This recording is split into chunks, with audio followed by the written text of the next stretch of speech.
Close your eyes for a moment and imagine stepping into a medieval village. The cobblestone streets are uneven beneath your feet. The air smells faintly of smoke and freshly baked bread. And from the church bell tower, a distant chime marks the rhythm of daily life.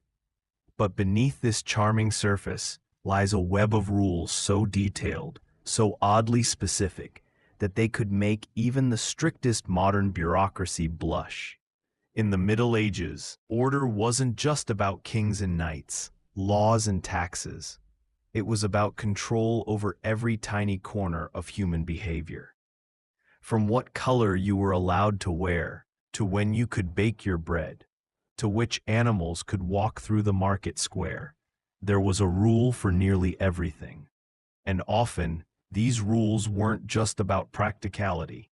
They were about symbolism, power, and the delicate dance between social order and human absurdity. In this journey through the most oddly specific medieval rules you won't believe, we'll explore laws that sound almost comical to modern ears. But once, they were deadly serious. Some were meant to maintain peace, others to protect morality, and a few, well, they simply reveal how wonderfully strange human societies can be when tradition, fear, and imagination intertwine. So take a deep breath and let's step quietly through the gates of the past, where even the shape of a shoe or the sound of a spoon could become a matter of royal decree. Section 1. When fashion became illegal. In medieval Europe, clothing was far more than just fabric. It was a visible statement of your place in society, your wealth, your profession, your worth. And to make sure everyone stayed in their proper place, rulers across the continent enforced sumptuary laws, strict rules that dictated exactly what you could wear, depending on who you were. One of the strangest examples comes from 14th century England under King Edward III. He decreed that no one below the rank of knight could wear fur trim or cloth of gold or silver. Even the number of buttons and inches of fabric could be regulated. It wasn't simply about vanity, it was about order. The world, people believed, worked best when everyone looked the part that God had assigned them. But some of these fashion rules reached levels of absurdity. In Florence, laws once specified how wide a woman's sleeves could be. The authorities even sent out fashion inspectors, who roamed the streets measuring fabrics to ensure compliance. In Bologna, you could be fined for wearing a dress with too many pearls or a belt that glittered too brightly in the sun. It was a world where the shimmer of silk could spark scandal. For men, one of the most infamous restrictions came with the rise of the pointed shoe, known as the poulain. These shoes had absurdly long, curling toes, sometimes extending half a meter or more beyond the actual foot. At first, they were a status symbol among the nobility. The longer your shoe, the higher your social standing, or so people believed. But before long, clergy and moralists were outraged. The church declared the shoes sinful because their shape supposedly mimicked the devil's claws. In 1368, King Edward III finally banned them altogether, except for a small number of nobles who were allowed to wear them within reasonable length. Of course, reasonable was open to interpretation. Some lords secretly stuffed the ends of their poulains with moss or horsehair to keep them stiff and regal, even under threat of punishment. And in some cases, men were buried with these extravagant shoes, as if even death couldn't separate them from fashion's defiance. Beyond clothing, even colors could break the law. In medieval France, for example, peasants were forbidden to wear purple, a shade reserved for royalty and high clergy. In England, laws once prohibited the lower classes from wearing scarlet or gold embroidery. Imagine a world where even your favorite hue could be seen as an act of rebellion. But why such obsession? Partly, it was about economics. Kings didn't want their nobility bankrupted by costly foreign fabrics. But deeper still, it was about control. Clothes were the first language anyone read when meeting another person. By controlling how people appeared, rulers controlled how society functioned. Status was visible, enforceable, and impossible to fake, at least in theory. Still, humans being humans, many found creative ways to bend these rules. Tailors learned to hide expensive fabric linings on the inside of garments. Women wore plain outer layers that, when lifted slightly, revealed luxurious silk underneath. And merchants' wives, though not technically nobility, flaunted their husbands' success by draping themselves in forbidden velvets and jewels, often claiming they had inherited them by accident. In some towns, punishment for breaking fashion laws was embarrassingly theatrical. Offenders might be forced to stand in public wearing the illegal garment inside out, so everyone could see the shame of excess. In other cases, the clothing itself was confiscated and ceremoniously burned, a symbolic act of cleansing vanity from the community. And yet, despite the fear of fines and ridicule, fashion continued to evolve faster than lawmakers could keep up. Each new generation of sumptuary rules seemed to provoke even more extravagant styles. It was almost as if every attempt to enforce simplicity only made people crave extravagance more. The story of these oddly specific fashion laws reveals something beautifully human: our eternal desire to express ourselves, even when society tells us not to.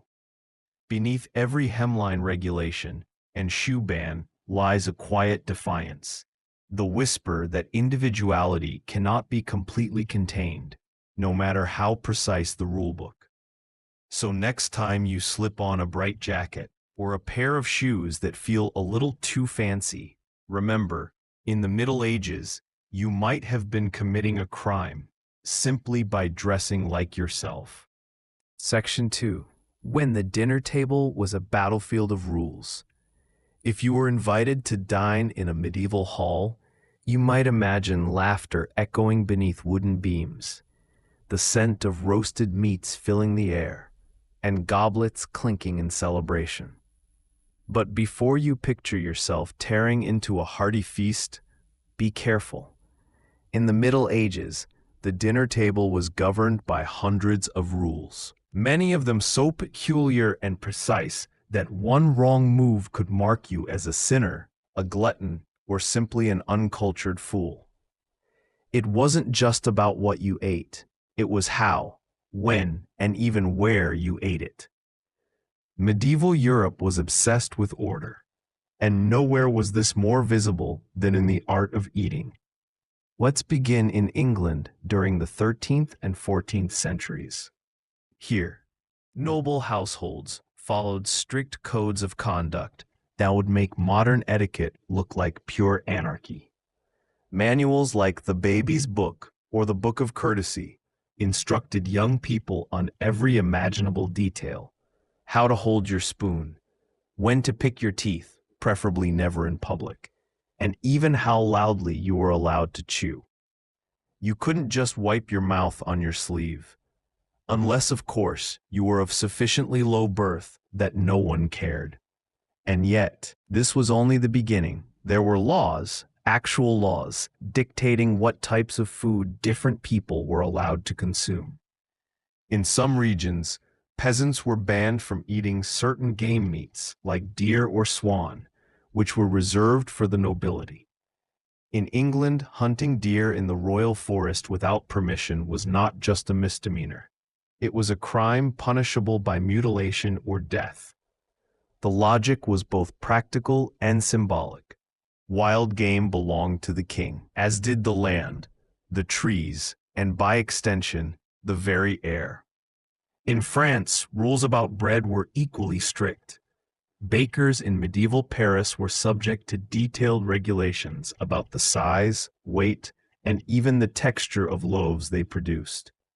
Officials known as bread wardens patrolled the markets, breaking open random loaves to make sure they weren't hollow or underbaked. A dishonest baker could be publicly humiliated by being tied to a cart and paraded through the streets, with his bread hung mockingly around his neck. But some of the strangest food-related rules came not from kings or officials, but from the church. Religion touched every aspect of medieval life, and eating was no exception. During Lent, for example, the consumption of meat, dairy, and eggs was strictly forbidden. Yet the human appetite is endlessly inventive. People found bizarre loopholes. In one instance, medieval monks classified beavers as fish because their tails were scaly, allowing them to enjoy roasted beaver meat guilt-free during fasting season.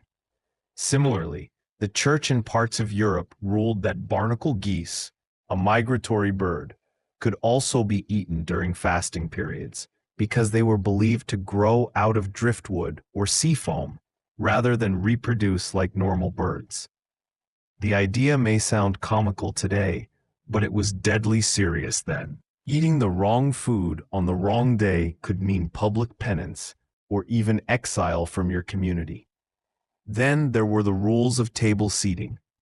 Social hierarchy was visible in everything from where you sat to how many courses you received. The lord of the house sat at the high table, elevated above everyone else, while servants and common guests dined further down, literally lower in rank. Eating from the same dish as your superior was a grave breach of etiquette, and dipping your bread into the wrong sauce could be seen as an insult. At royal banquets, the pageantry of eating was a performance of power. A king might eat peacock or swan, still in its plumage, while courtiers observed in awe. But even these majestic meals were bound by rules. You could not cut bread with a knife.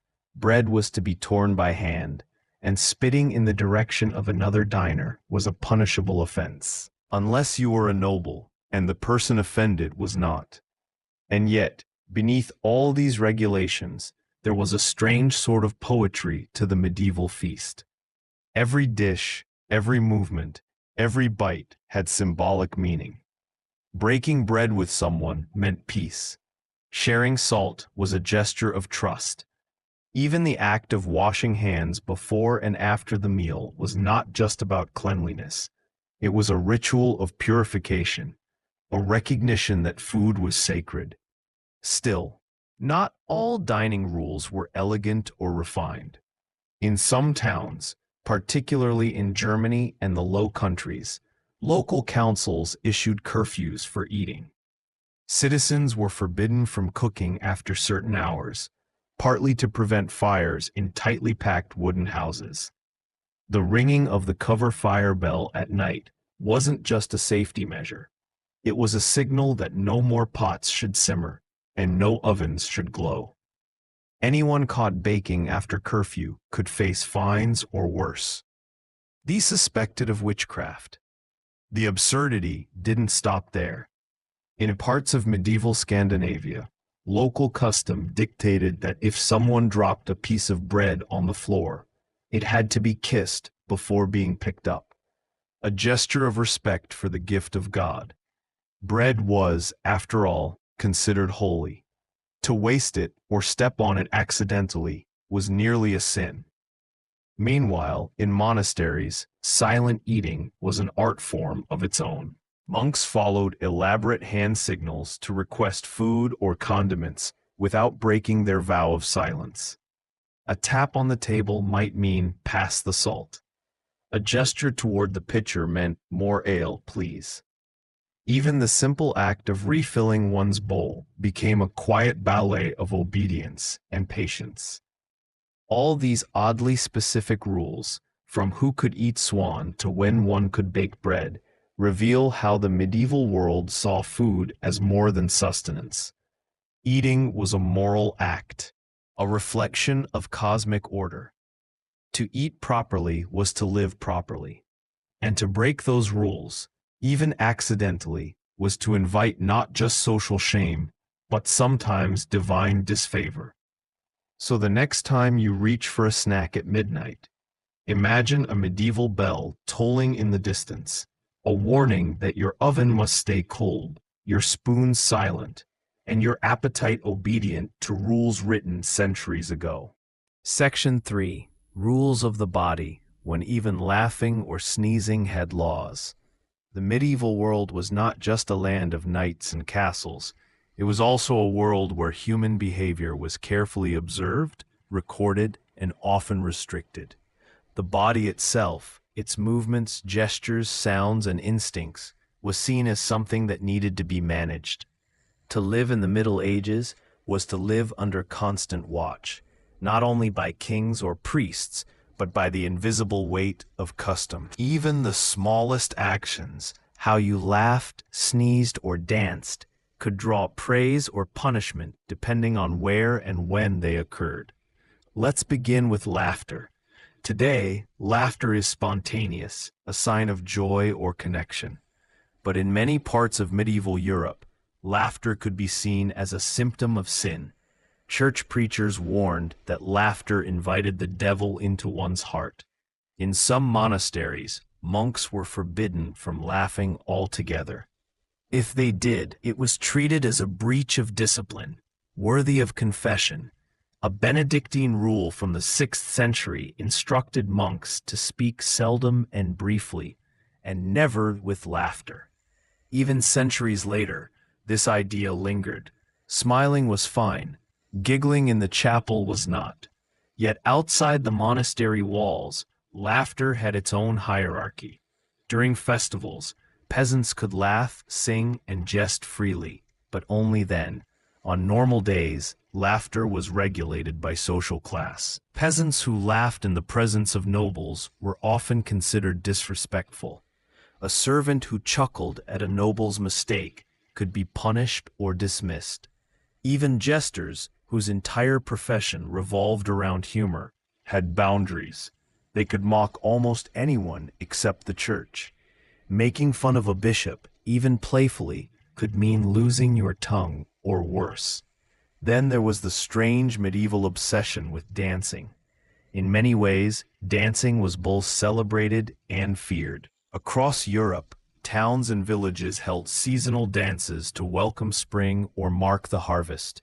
Yet at the same time, local authorities often tried to control who could dance, when, and with whom.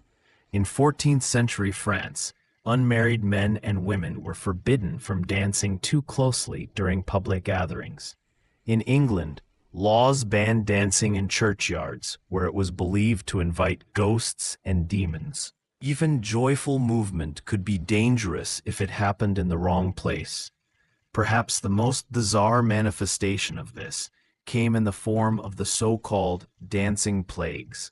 These were outbreaks documented in places like Strasbourg and Aachen, where groups of people danced uncontrollably for days or even weeks. Some danced until they collapsed or died. Medieval authorities, unsure whether this was madness or sin, responded with more rules. In one case, dancers were herded into a church and forced to pray for forgiveness, while musicians played to calm their frenzy. The fact that their treatment involved more music was as ironic as it was tragic. Then there were rules about bodily noises. Sneezing, for instance, carried deep meaning in the medieval imagination. Before the age of medicine, people believed sneezing expelled evil spirits or indicated divine favor. This is actually where the phrase, "God bless you," originated. When someone sneezed, others were expected to bless them immediately to protect their soul. In some regions, however, sneezing at the wrong time could be seen as an omen. During royal feasts or religious ceremonies, a sneeze might be interpreted as a bad sign, proof that the devil was near. Records from 12th century Germany described court officials being scolded or even dismissed after sneezing during solemn events. And then there was coughing. In a time before tissues and hygiene standards, coughing in church wasn't just rude, it was sinful. Sermons could last for hours, and priests often paused mid-sermon to glare at anyone whose coughs echoed through the nave. Some parishes even kept a penance seat for noisy parishioners, who would have to kneel in silence for the rest of the service. Even how one walked was monitored. Nobles were expected to walk slowly and gracefully, never in haste, for rushing implied desperation or servitude. Peasants, meanwhile, were expected to step aside if a noble approached, even on narrow roads. In many towns, laws stated that a peasant must bow his head when passing a priest or knight, no matter the weather or circumstance. Failure to do so could lead to a beating or a public apology. Bathing, too, carried its share of odd restrictions. While we often imagine medieval people as dirty, this isn't entirely true. Many towns had bathhouses. However, these bathhouses were controversial because they often doubled as places of vice. By the 15th century, laws across Germany and England required bathhouses to close on Sundays, and sometimes during Lent, lest souls be tempted by pleasure. In some cities, men and women could not bathe at the same time, and those caught doing so faced heavy fines or public shame. Even clothing rules tied into this regulation of the body. There were sumptuary laws that dictated exactly what colors and fabrics each social class could wear. Commoners couldn't wear fur or silk, for instance. Those materials were reserved for nobles. In Italy, sumptuary laws went so far as to limit the number of buttons a person could have on their coat, or the width of a woman's sleeves. The idea was that excessive decoration represented moral decay. But ironically, the more the church and crown tried to restrict fashion, the more people found clever ways to flaunt it. By hiding jewels in hems or embroidering forbidden colors into linings. The medieval body then was both a vessel and a battlefield. It was the place where faith, power, and fear collided. The way one moved, dressed, ate, or laughed was never just personal. It was political and spiritual. A sneeze wasn't just a sneeze, it was a psalm. A dance wasn't just a celebration, it was a test of virtue. And yet, amid all this restriction, people found small ways to reclaim joy. They laughed when they weren't supposed to, danced in barns after curfew, and told jokes in whispered corners of the tavern. The rules may have tried to govern their bodies, but not their souls. So next time you laugh too loudly, sneeze at the wrong moment, or dance without rhythm, remember, in the medieval world, that simple act might have landed you in serious trouble. And yet, it's also what made people feel most alive. Section 4. Rules of Love. The courtly chaos of medieval romance. If you imagine medieval love as a fairy tale of knights and ladies, roses and moonlight, well, the reality was far stranger. Behind the tapestries and troubadour songs, love in the Middle Ages was governed by an almost bureaucratic set of moral, social, and even legal rules. Love was something that had to be done properly, and properly could mean anything from the right number of kisses to the approved direction of a glance. Let's begin with one of the most fascinating systems of all, courtly love. This concept blossomed in the courts of 12th century France and Italy, where poets and knights turned romance into a kind of philosophical sport. Courtly love wasn't about marriage. It was usually about admiring a woman who was already married. The knight would swear secret devotion to his lady, serving her as though she were both queen and saint. Their love was to remain pure, unconsummated, and hidden. But even this pure love came with rules, literally. A cleric named Andreas Capellanus wrote The Art of Courtly Love in the 1180s, outlining dozens of laws lovers were supposed to follow. Some were simple. He who is not jealous cannot love. No one can love unless he is impelled by the persuasion of love. When made public, love rarely endures. Others were bafflingly specific. For instance, every lover regularly turns pale in the presence of his beloved, and eating and sleeping diminish greatly when one is in love. In other words, if you weren't losing weight or looking sickly, were you even really in love? These rules turned love into performance, something to prove your nobility, not your happiness.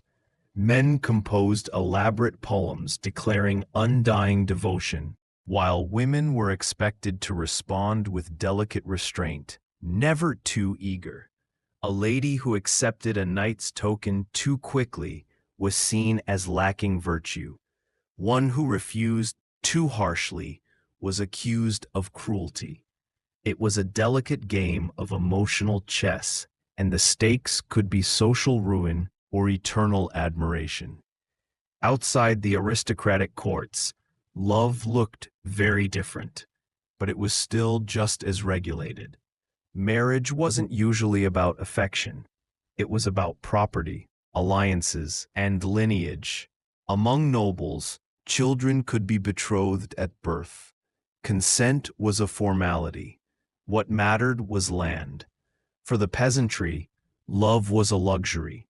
Marriages were arranged within the same village, often under the oversight of local lords or priests.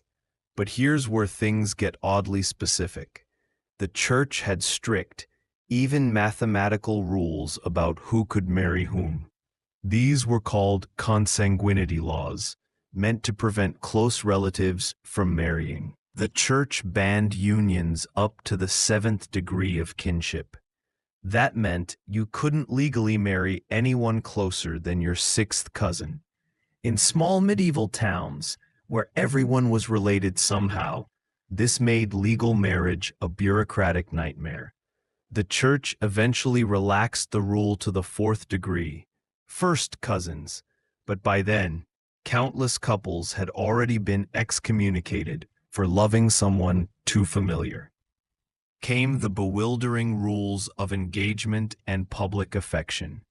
In some towns, a man proposing marriage had to perform symbolic gestures, like handing over a glove, a belt, or even a piece of his shirt, to seal his vow. In Germany, the Handschuhträger, glove-bearer custom required the groom to wear his future wife's glove on his hat during the ceremony. In parts of England, couples literally jumped over a broomstick to show their union, a practice that later survived among Romani communities and enslaved Africans in the Americas. Kissing, though, was far from innocent.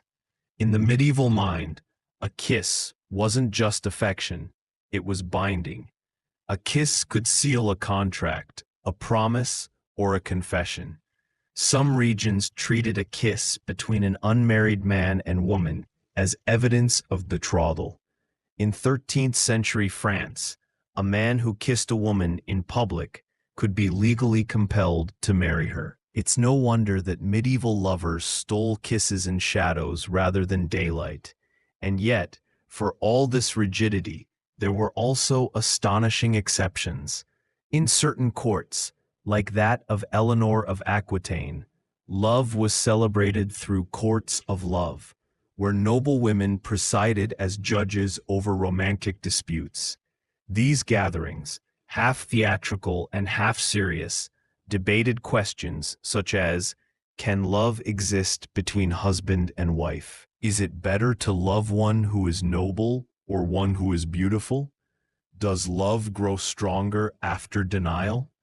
The answers, of course, varied, but the very fact that people treated love as a legal argument shows how deeply it fascinated them. These courts blurred the line between law and poetry, control and passion. Another peculiar set of rules surrounded marital conduct.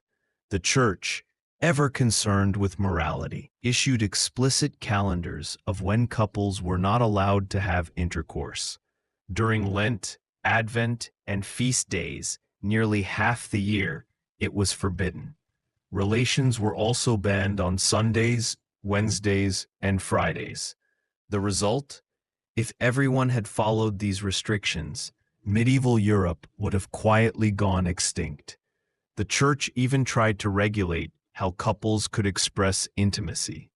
Manuals warned against unnatural positions, declaring that only the missionary posture was holy. One 13th-century text cautioned that couples who ignored this rule risked giving birth to monstrous children. Priests were known to ask during confession whether married couples had remained decent in their relations, and yes, people answered honestly. Still, love found ways to flourish. Peasants carved hearts into trees. Knights carried locks of hair into battle. Even forbidden lovers found loopholes, writing coded letters or meeting under the guise of pilgrimages. Monks copied love poems in the margins of prayer books, perhaps as a secret protest against all the rules. Among all these oddly specific expectations, perhaps the strangest was how the Church treated widows and remarriage. In many places, widows who remarried too quickly were accused of greed. Some cities even required widows to wear mourning clothes for a full year, black veils, simple gowns, before they were morally free to wed again. But if a widow remained single too long, she might be accused of withholding property or resisting God's plan. There was, it seemed, no winning. In the end, medieval love was less about feeling and more about form. Whether noble or common, romantic life followed a pattern of duty and symbolism, each glance, gesture, or touch carrying a moral weight. And yet, beneath all those layers of etiquette, people still felt the same aching, chaotic emotions we do now. Perhaps that's the greatest irony of all. Love, the most uncontrollable human force, was once surrounded by more rules than any battlefield or courtroom. But no matter how many laws the Church or nobles tried to write, love always slipped through their fingers, just as wild, just as human as ever. Section 5. Rules of the Table and the Beast. How to eat, pray, and treat your pig politely. If you lived in the Middle Ages, almost every moment of your day was touched by rules, and none more so than mealtime. Eating wasn't just survival, it was a display of morality, hierarchy, and divine order. To dine properly was to show not only good manners, but good character. And to eat wrongly, that could reveal sin. Let's begin with the medieval dinner table, an event so ritualized that even modern fine dining seems casual by comparison. A medieval feast might feature up to 7 courses, each served with ceremony and scripture. Before touching your food, you are expected to wash your hands in a communal basin, not simply for cleanliness, but as a symbol of spiritual purity. Guests were sometimes handed a perfumed towel or even a sprig of rosemary to cleanse the senses before eating. And yet, once the feast began, the rules multiplied.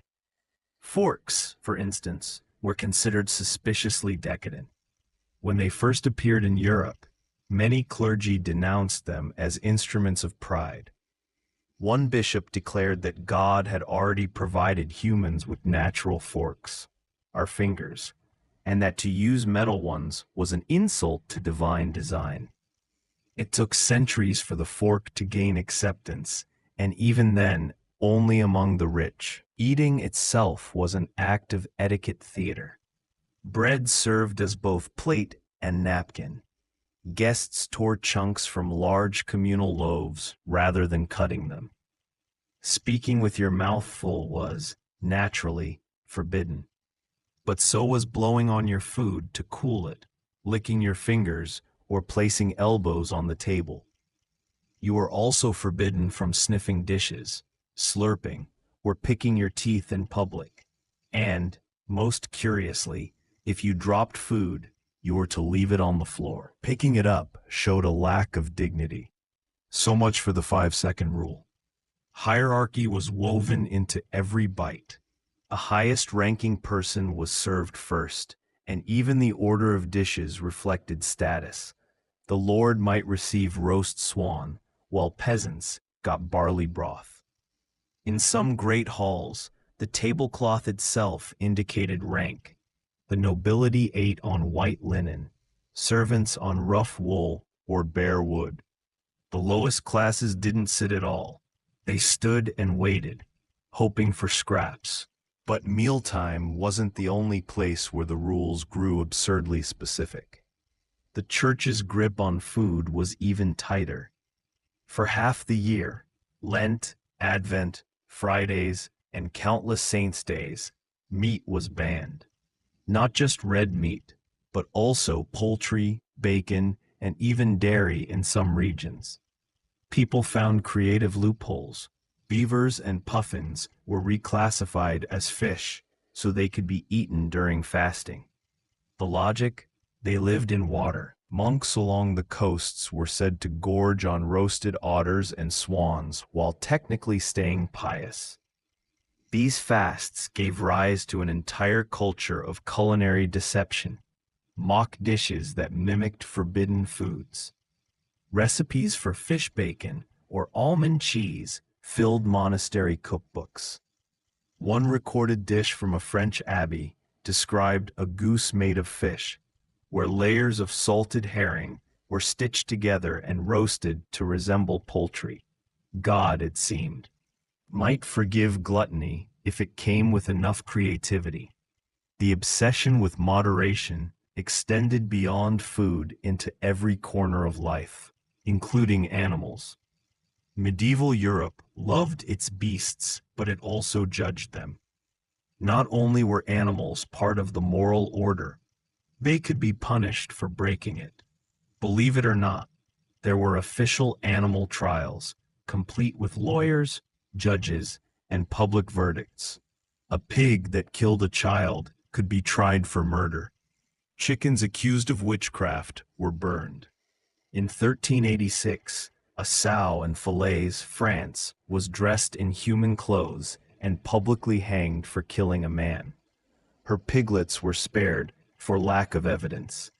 In Lausanne, a colony of rats was summoned to court for eating grain. Their lawyer successfully argued that the rats couldn't attend the trial because the journey was too dangerous due to cats. The case was postponed. These trials were not satire. They were deadly serious, reflecting the medieval belief that divine justice extended to all of God's creatures. The world was seen as a cosmic hierarchy, and every being had its place and duty. A disobedient pig, a thieving dog, or a possessed rooster disturbed the moral balance and had to be corrected by law. Even domestic pets came under regulation. Dogs, for example, were often categorized by class. Nobles bred elegant greyhounds and spaniels, symbols of refinement.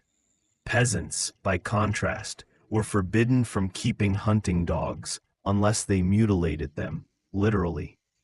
English forest laws demanded that commoners law their dogs by cutting off the front toes so they could not chase the king's deer. Failure to comply could result in fines, imprisonment, or worse. Then came the rules for livestock and labor animals. Horses could not be overworked during feast days. Oxen had to be blessed before plowing in spring. Bees were thought to die of grief if their keeper passed away. So families were expected to tell the bees when a death occurred. covering their hives in mourning cloths. It was etiquette for animals, an emotional contract between humans and nature. But some rules strayed deep into superstition.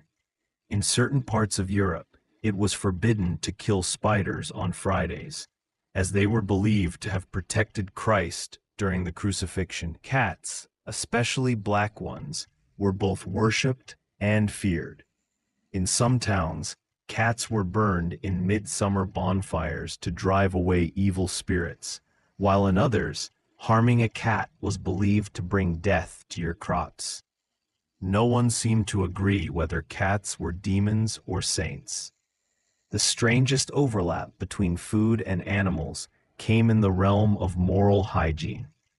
Church leaders warned that overeating meat made people lustful, while eating too many onions could inflame wicked passions. Cheese was said to cloud the mind. Garlic was discouraged before prayer. Some monastic rules went so far as to assign exact meal weights, no more than 12 ounces of food per sitting, and a single cup of watered wine. A monk who requested seconds risked a penance of fasting on bread and water for days. And yet, despite the rigid rules, the medieval world was full of joyful rebellion. People found endless ways to laugh at authority.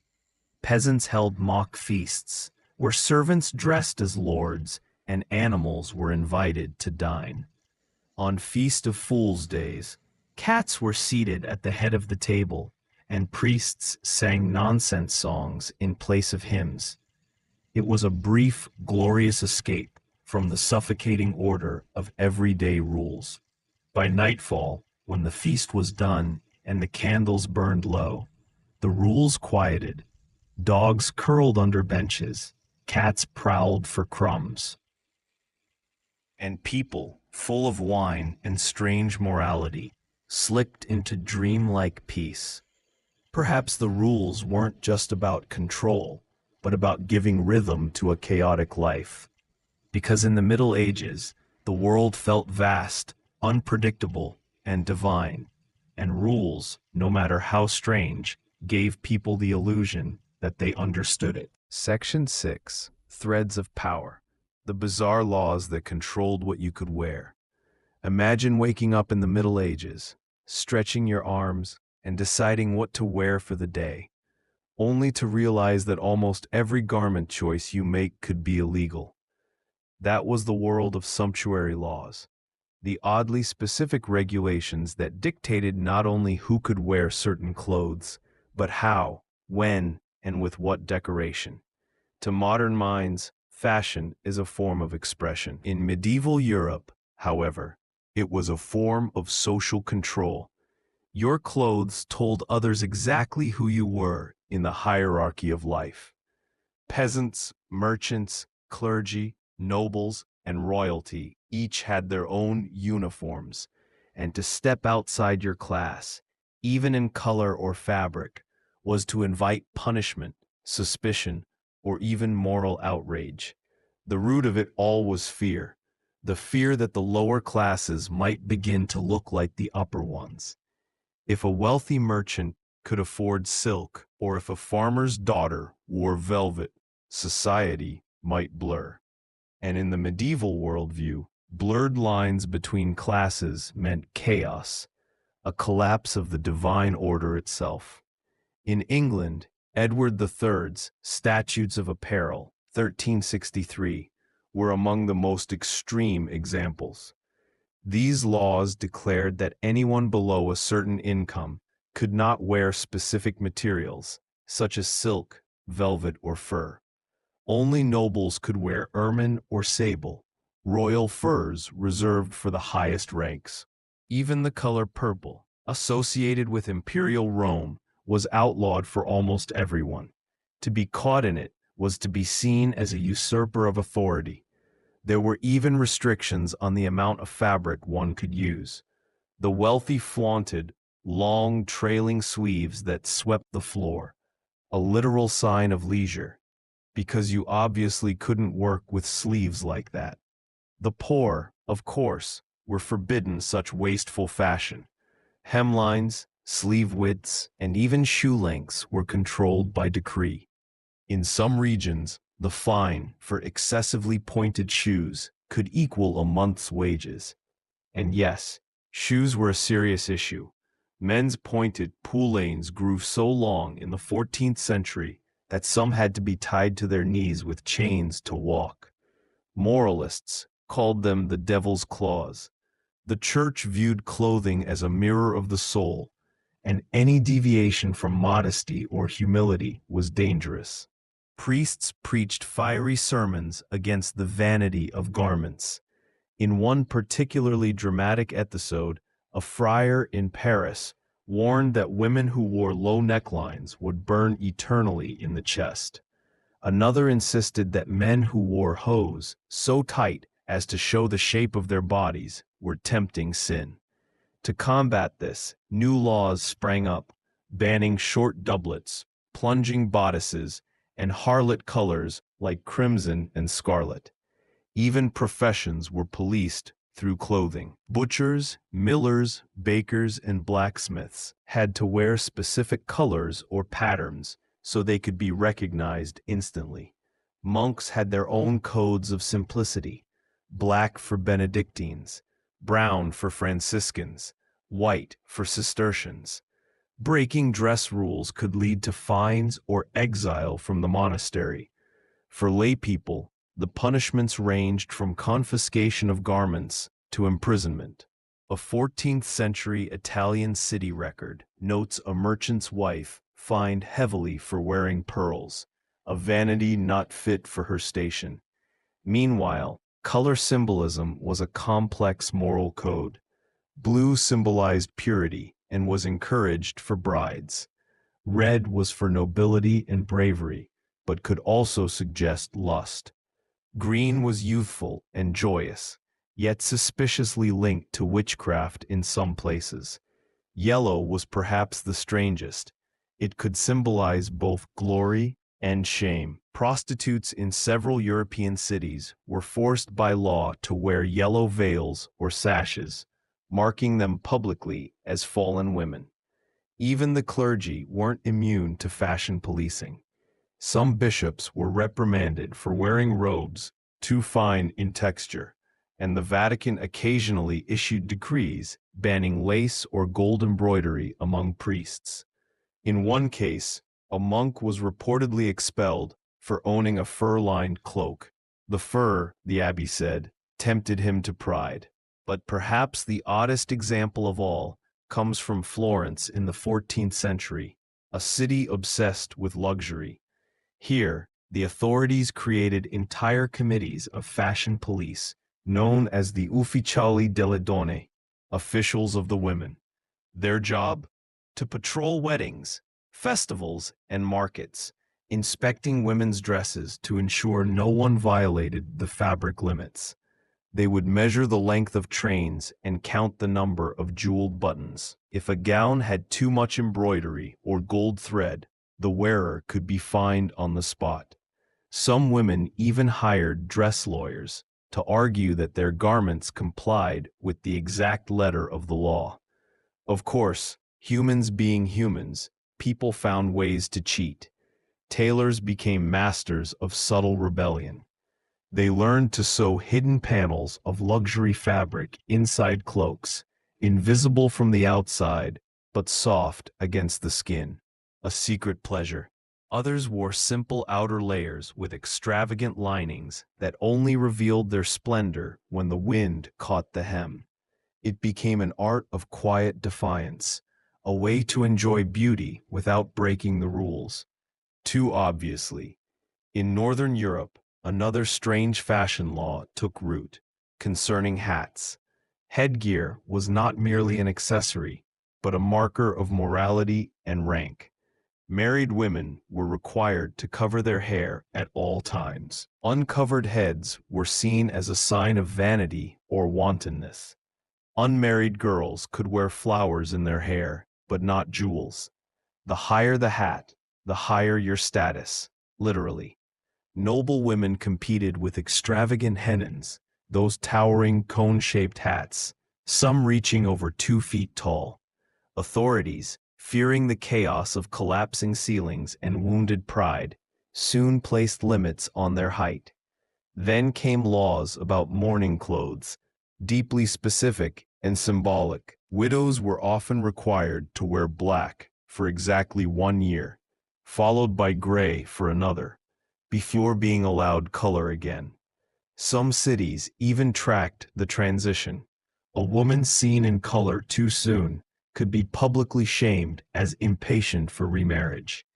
In contrast, royal mourning was theatrical. Rulers ordered entire courts to wear black for months, and servants were forbidden from smiling during that period. Sumptuary laws stretched across Europe, from the glittering palaces of France to the villages of Bohemia.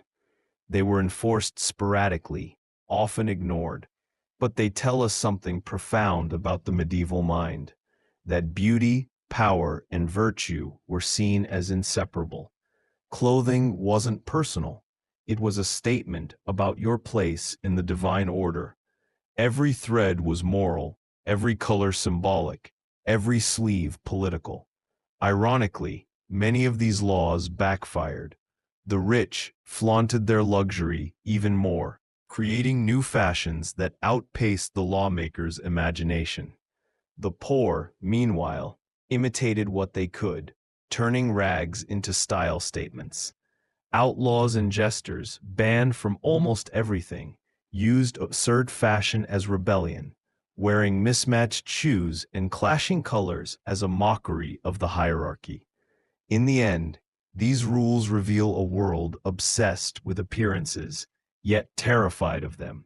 A world trying desperately to hold its social fabric together, one stitch at a time. Section 7. Love under law, when romance was ruled by decree. If you think modern relationships can be complicated, imagine living in a world where falling in love was a legal matter. In the Middle Ages, affection wasn't a private emotion. It was a social contract, one that had to obey the church, the crown, and sometimes even the local town council. Everything from how you could court someone to what kind of kisses were allowed had a rule attached to it, often written down in stunningly precise detail. Let's start with marriage itself. Today it's about personal choice, but in medieval Europe, marriage was an economic and moral institution, and the church kept tight control over it. You couldn't just decide to marry. You needed permission. In some towns, you even had to announce your intent publicly 3 times before the ceremony. This ritual, known as the banns of marriage, was meant to ensure there were no secret unions or impure matches. If anyone objected, maybe a rival suitor or someone claiming a pre-existing betrothal, the wedding could be halted indefinitely. The rules could be astonishingly specific. A decree from 13th century England declared that marriages could not take place during Lent or Advent, because those were times of spiritual reflection, not celebration. A wedding held during those seasons could be declared invalid. In some parts of France, couples were banned from marrying on Wednesdays and Fridays, the so-called days of abstinence. And in Venice, of all places, it was once illegal for widows to remarry until exactly 10 months had passed, just in case they were pregnant from the previous marriage, a regulation measured with clock-like precision. Courtship, too, had its own strange rules. Young men could not approach a woman directly in many regions.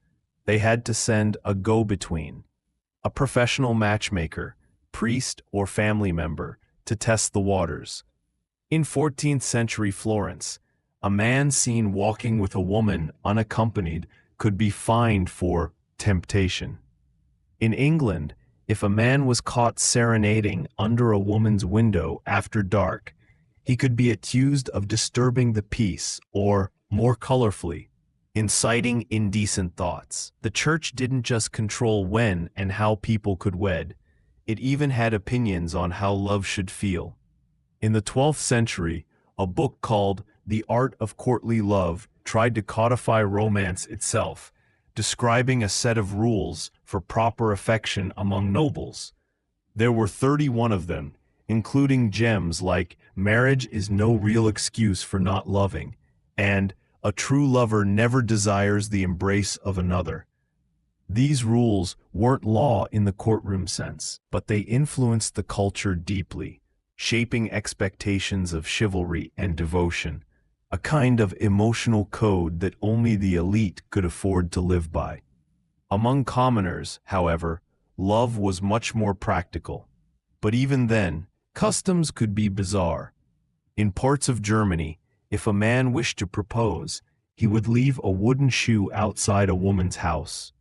If she brought it inside, it meant yes. If she left it out, his hopes were dashed. Elsewhere, women might test their suitors by handing them riddles or impossible tasks, like cutting a lock of her hair without waking her. A ritual meant to prove both stealth and sincerity. And then there were the punishments for unlawful love. Adultery was not just a sin, it was a civic crime. Punishments ranged from public shaming to exile. In some Italian cities, adulterers had to parade through the streets wearing donkey masks, while in Germany they might be forced to crawl through the town square on hands and knees. Even more strangely, some laws punished flirtation itself. A 14th-century French town ordinance forbade young men from blowing kisses in public, and in Prague, a man could be fined for giving a woman a flower without her father's permission. Married life, too, came with its own list of rules, some practical, others absurdly intimate. In medieval England, for instance, a man could be fined if he failed to provide his wife with sufficient clothing, even if she was otherwise wealthy. The law described exactly how many tunics, veils, and shoes she was entitled to, based on his income. Conversely, in a few regions of France, a wife could sue her husband for neglect of conjugal duties. Judges, uncomfortable as they were, actually had to rule on such cases. There's even a recorded case in 1370s Paris where a man was ordered to pay compensation for insufficient effort in the marriage bed. Even the idea of sleeping arrangements had regulations. Newlyweds were sometimes inspected to ensure the marriage had been consummated, a legal requirement for it to be considered valid. If not, the union could be annulled. In extreme cases, witnesses, often priests or midwives, were required to verify that the couple lay together. Privacy, as we understand it, barely existed. Perhaps the oddest of all were the rituals surrounding betrothals and their potential breakups. In Scotland, if an engagement was broken without cause, the offending party could be sued for emotional injury, centuries before modern lawsuits for heartbreak. In Italy, a woman who returned an engagement gift could be accused of sorcery if the man later fell ill, as if her rejection had cast a curse. Even something as small as who spoke first during an argument could matter. In some French villages, if a wife insulted her husband first, he was allowed to retaliate without legal consequence. But if he spoke first and she answered back, she could be fined for disrespectful speech. The church's influence on intimacy didn't stop at the altar. Manuals for confessors, guides for priests hearing confessions, included shockingly detailed lists of sins of the flesh. Some even described specific forbidden acts or positions, each with corresponding penances. To modern readers, they're almost comically explicit. But in their time, they shaped how people viewed love, not as something spontaneous, but as something constantly watched. Yet despite all these rules, human hearts found their ways to rebel. Secret marriages flourished, conducted by sympathetic priests or disguised lovers. Some couples exchanged vows in barns, forests, or even cemeteries, places beyond the reach of prying eyes. In one famous 14th century English case, a noblewoman named Marjorie Paston secretly married her sweetheart, a man her family deemed unworthy. When her relatives discovered it, they tried to have the marriage annulled, but she refused to renounce him. And eventually, the church upheld her defiance. Love, it seemed, could still outmaneuver law. In the end, medieval rules about romance reveal a deep tension. Society wanted to control love because love was powerful. It crossed class lines, ignored economics, and cared nothing for hierarchy. Precisely the things medieval order depended upon. So they tried to confine it in laws, rituals, and regulations. But love, stubborn as it is, continued to slip through every legal net. Section 8. Feasts, Forks, and Forbidden Foods, the ridiculous rules of medieval dining. Imagine stepping into a grand medieval banquet hall, the torches flickering, the air thick with the smell of roasted meat and spiced wine. At the high table sits the lord, his family, and honored guests. Everyone else, from knights to servants, sits below, quite literally lower down the hall, because even the height of your seat reflected your rank. But what few people realize is that these feasts didn't just follow etiquette. They followed strict, almost absurdly detailed rules, written and unwritten, that governed everything from who could eat what to how you were allowed to wipe your hands. Let's begin with the medieval class system of food, which might be the most elaborate in history. In medieval Europe, meals were not simply about nourishment or taste. They were an expression of hierarchy, faith, and even cosmic order. The church, the nobility, and even local councils dictated what foods were fitting for certain people. For example, the poor might eat coarse rye bread, turnips, and onions, while the upper classes enjoyed white bread, venison, and imported spices. But this division wasn't just economic, it was moral. The church taught that rich, refined food suited noble souls, while earthy foods belonged to the lower classes.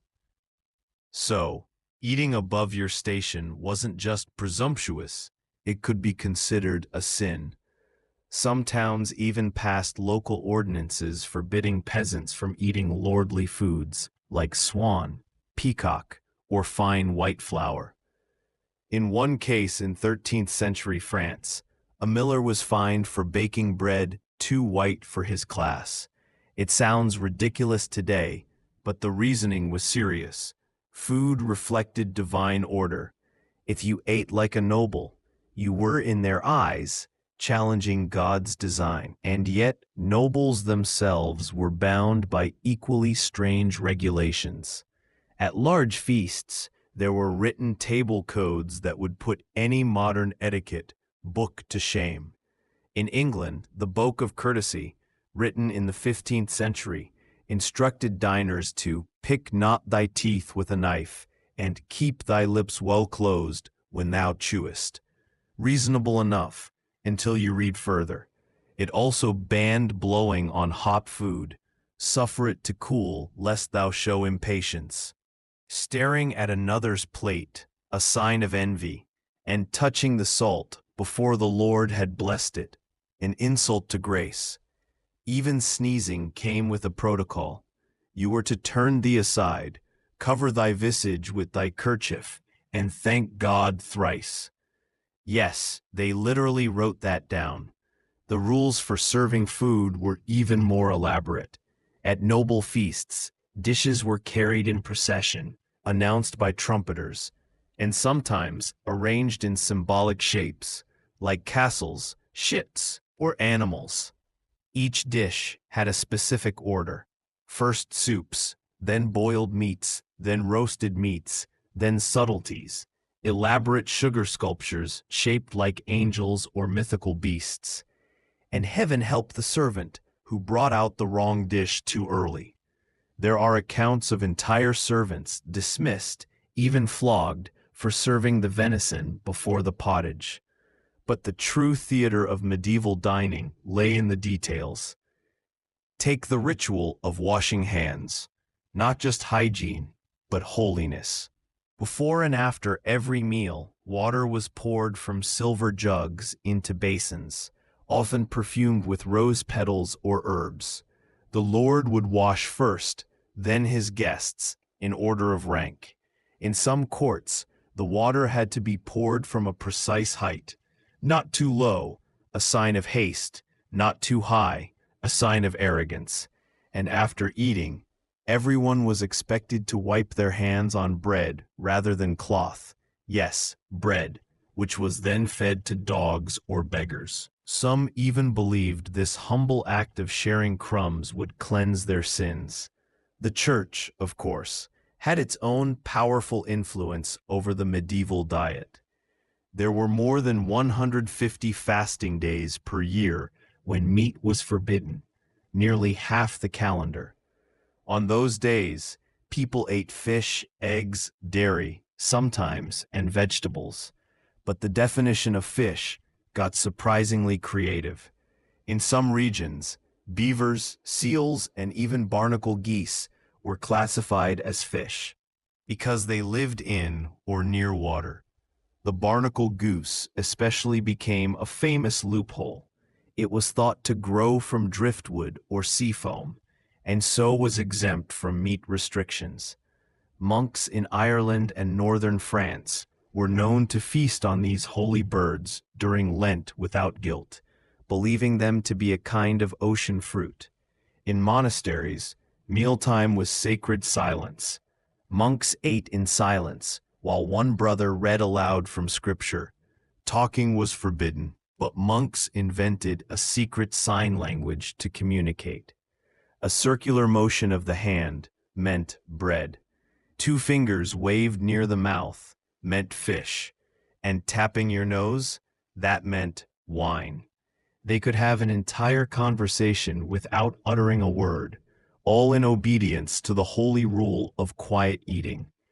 Outside the monastery, however, the rules became strangely theatrical. At royal banquets, guests were expected to behave like performers, each act loaded with symbolism. For example, in 14th century Burgundy, ladies were forbidden to drink from the same cup as men, unless formally engaged. In some English courts, if a man dropped food from his plate, it was bad luck, unless he picked it up with his left hand. And at the table of King Charles VI of France, there was a rule that no one could speak of sickness, death, or sin during a meal. Doing so was believed to invite misfortune, and could result in you being removed from the feast entirely. And then there were rules about leftovers, perhaps the strangest of all. Wasting food was considered not just rude, but spiritually dangerous. People believed that angels might count the crumbs you left behind. Children were taught never to cut bread unevenly or leave cheese with bite marks, because it would offend the saints. Some families even had designated crumb catchers, servants who carefully swept every fallen morsel into baskets for the poor. The smallest bits of bread were seen as sacred, a reflection of Christ's body. Certain foods carried their own taboos too. Onions and garlic were considered too vulgar for the upper class, food that stinks of peasantry. Eating them at court could be seen as crude. Meanwhile, spices like cinnamon and saffron were so valuable that stealing them was a serious crime. In 14th century London, a man was executed for robbing a spice merchant of pepper, which by weight was worth more than gold. And of course, there was the most famous eating rule of all, the invention of the fork. For centuries, Europeans ate with their hands and knives. When forks first appeared in the 11th century, imported from Byzantium, they were seen as decadent, even sinful. Clergymen preached that using a fork was an insult to God's natural design. God gave us fingers. One preacher thundered, to eat his gifts, not metal prongs. It wasn't until centuries later that forks became common, but for a long time, merely using one could get you called vain or unchristian. So when we picture medieval people feasting like savages, that's only half true. They did eat with their hands, but according to some of the most complex and strangely moral dining laws in history. Their tables were stages for virtue and vice, pride and humility, sin and salvation, all measured by how neatly you chewed your bread. Section 9. Dressing by Decree. The bizarre laws that controlled medieval fashion. If you lived in the Middle Ages, you couldn't simply wake up, pick your favorite outfit, and go about your day. What you wore was not a personal choice. It was a legal statement. Every fabric, color, and accessory told the world exactly who you were, what rank you held, and how much you were allowed to spend. These rules, called sumptuary laws, were the medieval world's way of keeping everyone in their proper place, literally stitching the social hierarchy into the seams of daily life. Let's start with England, where these laws were especially intricate. In the 14th century, King Edward III passed a sweeping set of regulations, dictating what people could wear based on income and class. For example, only knights and above could wear cloth made of silk or velvet. Commoners were restricted to wool, linen, or sheepskin. If you earned less than £40 a year, which was almost everyone, you couldn't wear furs, satin, or imported dyes. Even the width of your sleeves and the length of your robe were dictated by statute. If your garments were too grand for your station, you could be fined, humiliated, or forced to publicly remove them. Why such obsession? The logic was both moral and political. Medieval rulers feared that excessive luxury blurred social boundaries. If a merchant began dressing like a nobleman, who could tell the difference between them? Fashion, to the medieval mind, wasn't harmless self-expression. It was a threat to the divine order. The belief was that God himself had created the classes: kings, knights, peasants, clergy, and dressing above your station was seen as rebellion against that order. So clothes became a visual code, a living chart of medieval society. In Florence, Italy, these rules were even stricter and more personal. The city's government hired fashion inspectors, known as ufficiali delle donne, officials of the women, whose job was to roam the streets and check if people were wearing forbidden fabrics or too much jewelry. Women found guilty of wearing pearls, gold thread embroidery, or long trains could be fined heavily, and sometimes their garments were confiscated on the spot. Imagine being stopped in the street because your dress shimmered a little too brightly. Some of the rules bordered on the absurd. In 1363, English law decreed that grooms, servants, and yeomen could wear no more than 2 colors at once. Bright, multicolored garments were reserved for the upper class. Meanwhile, prostitutes in some regions were legally required to wear distinctive colors, often yellow or striped garments, so that honest women would not be mistaken for them. In certain German cities, even widows had rules for dress length. A widow's veil could not exceed a certain number of inches, or she could be accused of vanity. Fabrics themselves carried meaning. Wool was the fabric of the commoner, warm, coarse, and humble. Linen was cleaner and lighter, but silk, Silk was divine. It symbolized wealth, holiness, and the exotic East.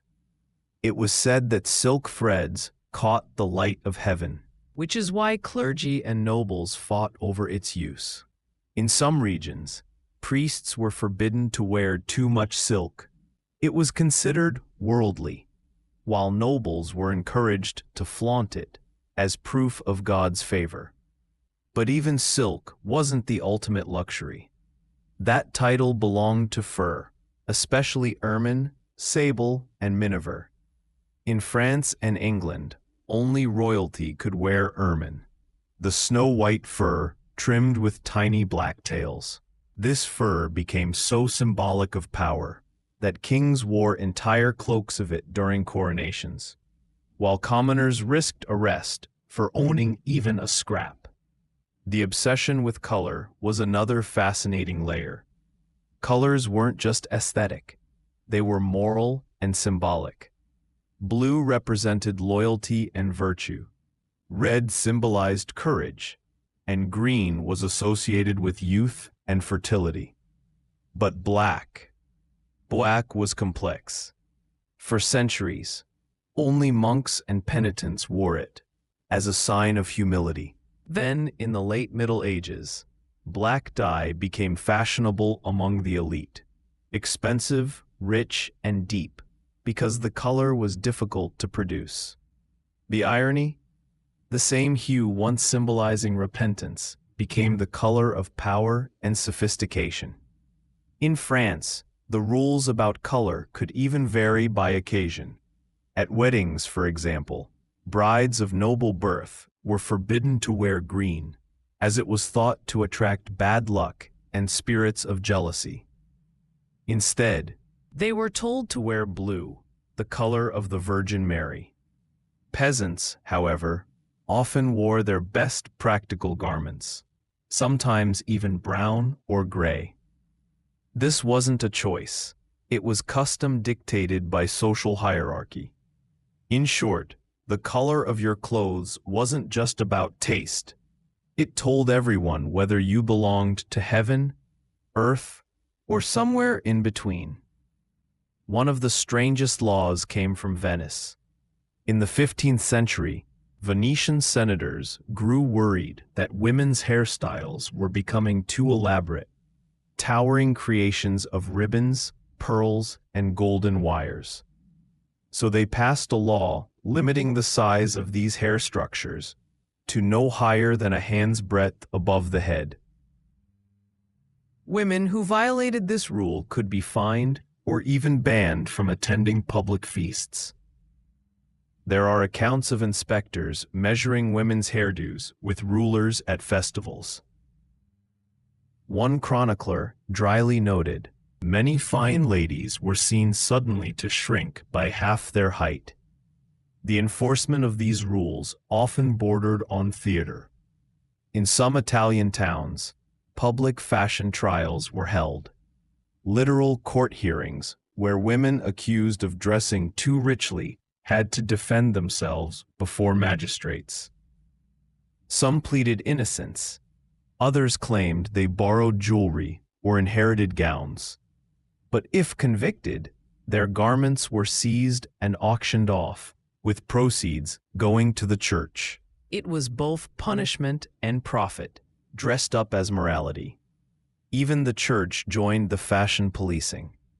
Clergy were forbidden to wear bright colors, luxurious fabrics, or flashy jewelry. Yet many ignored the rule. In 1215, the Fourth Lateran Council complained that priests now appear as knights, shining with silk and scarlet. Monks who wore fancy cloaks or belts were accused of pride. Some orders even regulated underwear, demanding that monks' undergarments be made only of plain wool. Yes, even your underwear could be a matter of sin. These laws didn't just exist to limit indulgence. They reinforced the very idea that everyone had a place. A peasant's rough tunic said, "I belong to labor." A knight's fur-lined mantle said, "I belong to war and privilege." A monk's plain habit said, "I belong to God." And stepping outside those lines was rebellion. But people, of course, found clever ways to bend the rules. Some merchants dyed cheaper fabrics to look like silk, or layered wool beneath imported cloth to hide their deceit. In Florence, women disguised gold jewelry by covering it with fabric or wearing it beneath sleeves. And sometimes nobles passed down outlawed clothing to servants, who wore them in private. A small act of rebellion in a world of rules. Over time, these laws began to fade as trade expanded and wealth became more common. By the Renaissance, the middle class was growing, and with it came a new fashion philosophy that elegance was not a birthright, but an achievement. Still, for centuries, the medieval world lived by a strange belief that fabric could shape morality and color could define your soul. Section 10. Rules of Love, Medieval Laws that Governed Hearts and Courtship. Love in the Middle Ages wasn't the wild, untamed emotion we imagine from romantic tales. It was a carefully measured transaction, surrounded by rules, customs, and expectations so intricate that even falling in love could get you into legal trouble. For a society obsessed with hierarchy and morality, the heart was not free. It was a battlefield of laws, church decrees, and unspoken obligations. Let's start with one of the most fascinating and strangest systems of love regulation: courtly love. This wasn't a law in the modern sense, but it may as well have been. In the courts of medieval Europe, especially in France during the 12th and 13th centuries, noble ladies and their knights practiced a ritualized form of affection governed by detailed rules. It was a strange mix of romance, morality, and performance, an emotional game where the stakes were reputation, not legality. According to The Art of Courtly Love, written by Andreas Capellanus around 1180, there were 31 laws that dictated proper romantic behavior.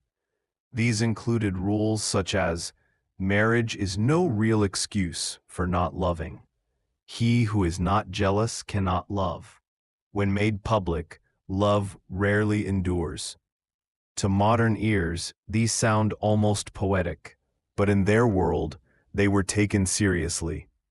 Noblemen might dedicate songs, poems, or entire duels to the lady of their affection. Yet, physical intimacy was often forbidden. This was a love of restraint, not passion.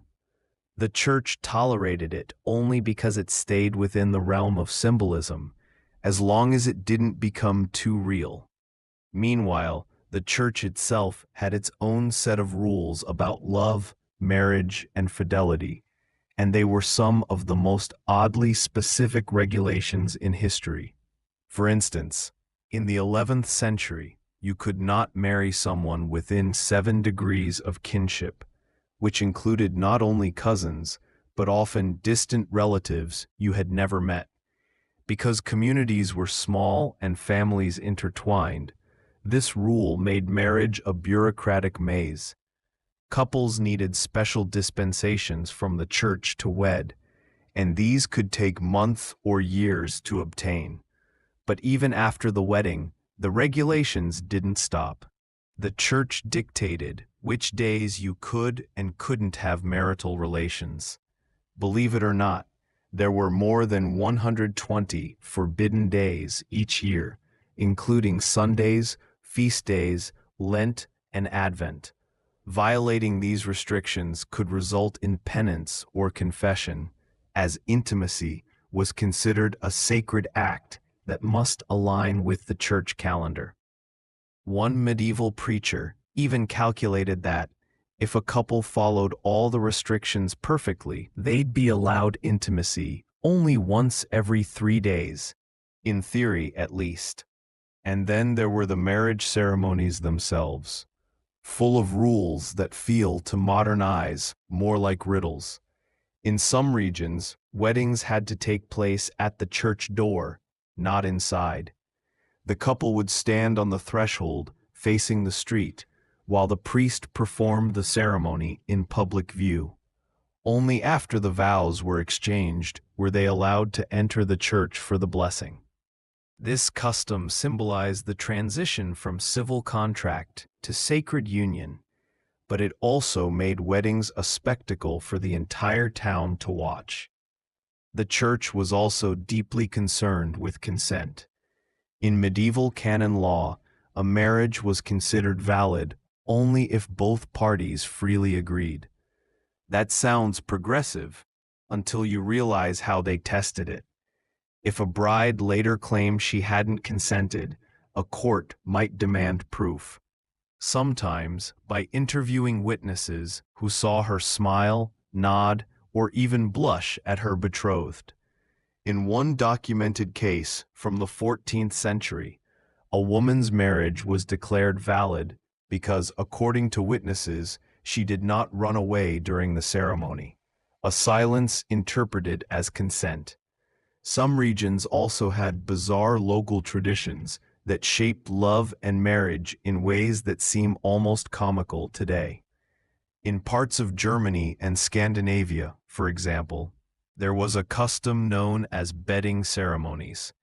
After the wedding feast, friends and family would escort the newlyweds to their bedchamber, with torches, music, and laughter, and sometimes stay to ensure the marriage was properly begun.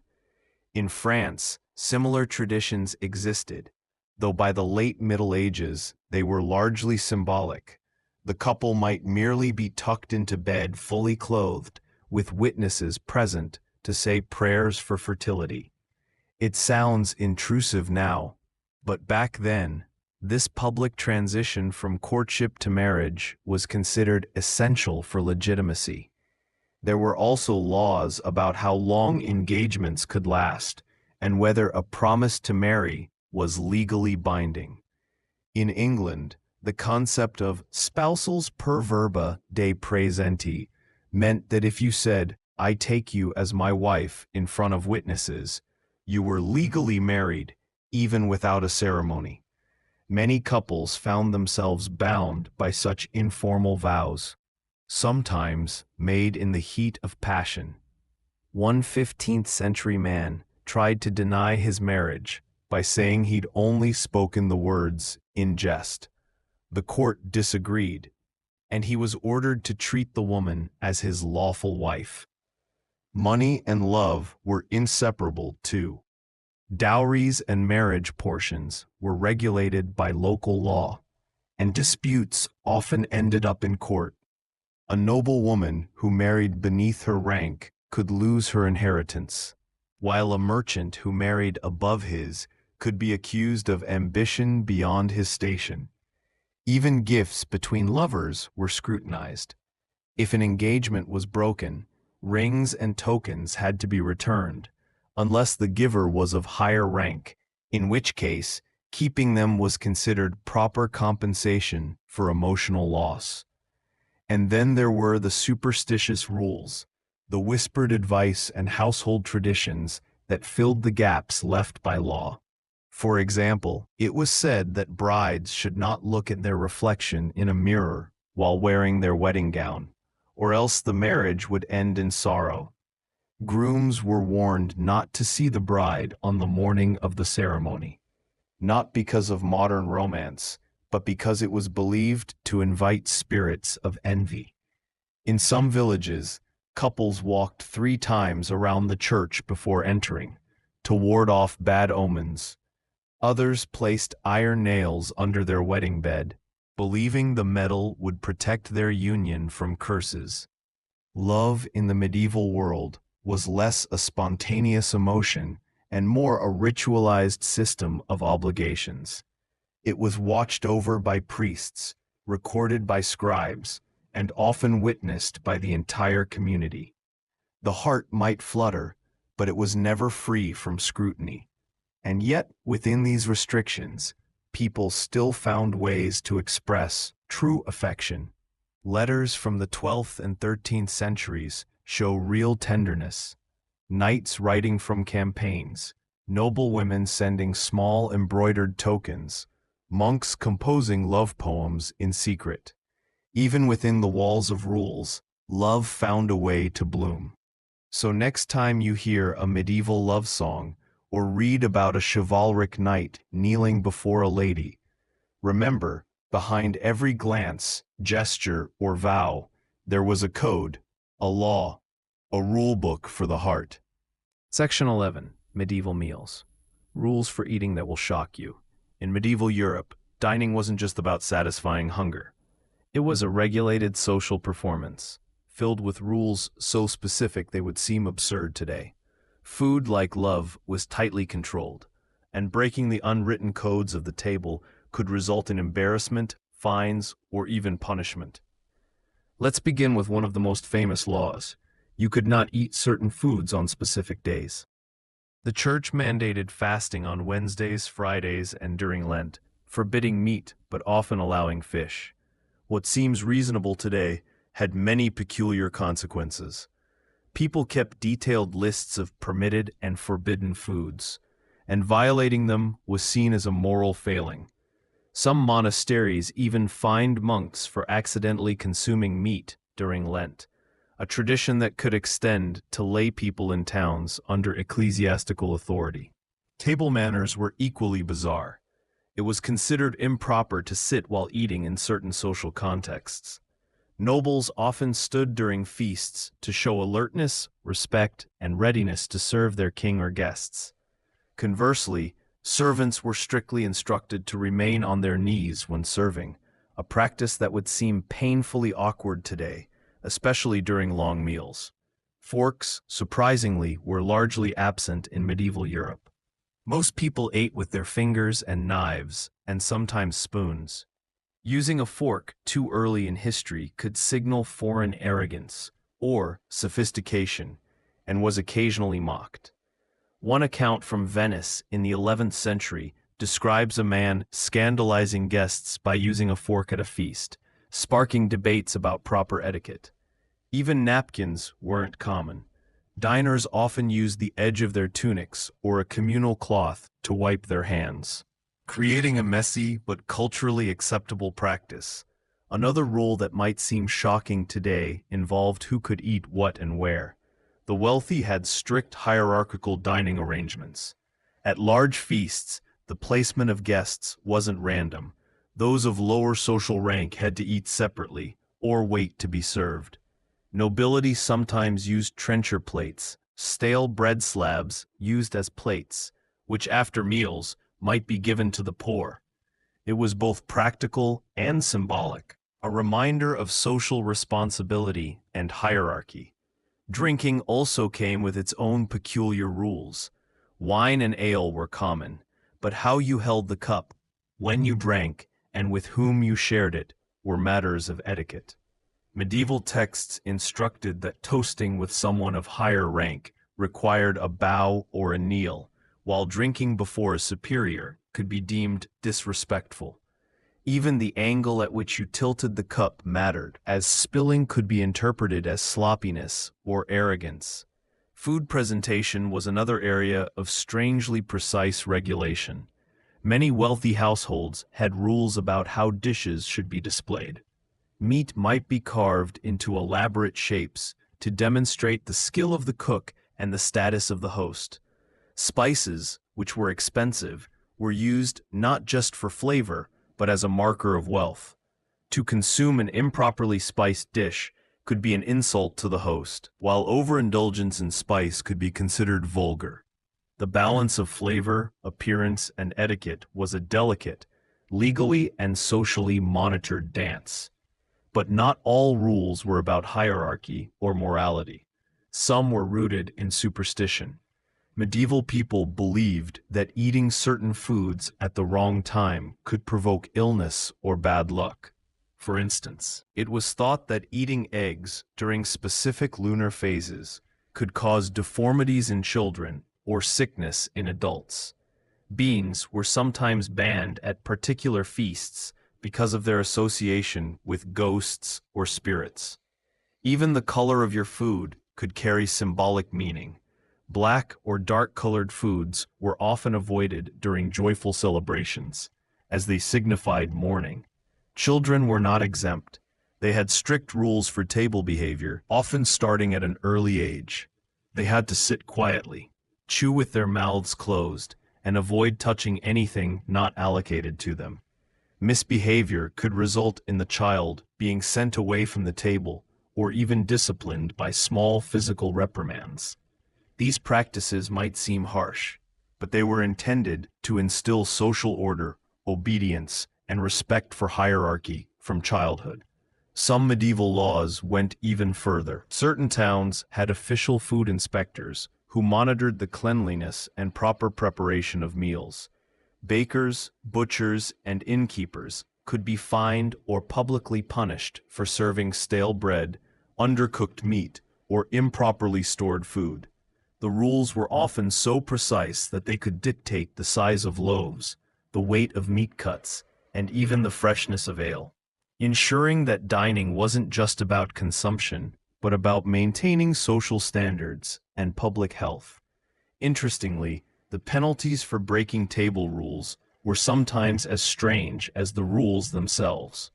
One documented case from England involved a man fined for eating a deer leg before it had been blessed by the lord of the manor, an offense considered both disrespectful and potentially witchy. In another instance, servants could be punished for laughing too loudly at feasts, which disrupted the decorum of dining and offended noble sensibilities. In summary, medieval eating was a performance. Every bite, every sip, and every gesture was governed by a web of moral, legal, social, and superstitious rules.